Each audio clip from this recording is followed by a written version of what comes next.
ذبیح الله مجاهد وای پاکستانی چارواکي د لپارونکو څرګندونو ډډه وکړي. سلام ستړي مشئ، وخت مو په خیر. درنو لیدونکو، که غواړئ د تازه او مهمو جزئیاتو څخه خبر شئ نو همدا اوس سره د تام پلس چینل سبسکرایب کړئ.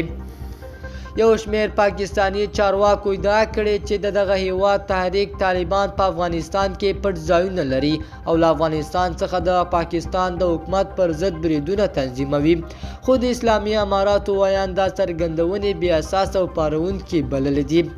د اسلامي اماراتو ویان نن سه شنبه د مرغومي په 14مه په خبره شوې خبرپاڼه کې راغلي چې دوی خپل هڅه کوي چې د افغانستان خاوره د پاکستان او یا بل کوم هیواد پر ضد ونه کارول شي. همداراز ښاغلی مجاهد ویلي چې په دې وروستیو کې پاکستانی چارواکي د افغانستان په اړه ناسمې څرګندونې کوي چې موږ یې پارونکي ګڼو.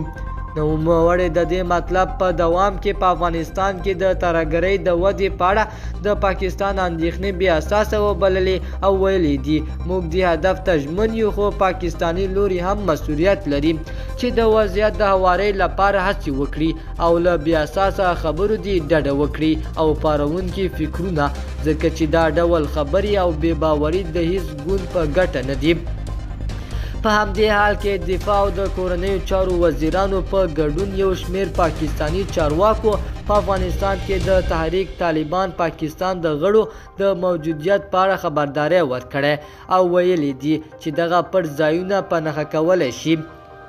تر دې مخکې د اسلامي امارات د دفاع سرپرست وزیر مولا محمد یعقوب مجاهد د پاکستان د کورنیو چارو وزیر رانا ثناء الله څرګندونو ته غبرګون ښودلی و او ویلي وي چې افغانستان بې څښتنه نه دی. دوستانو، زموږ چمتو شوی خبر تر همدې ځایه پورې و. د نورو جزئیاتو لپاره د سره د تام پلس چینل سبسکرایب کړئ. الله پامان.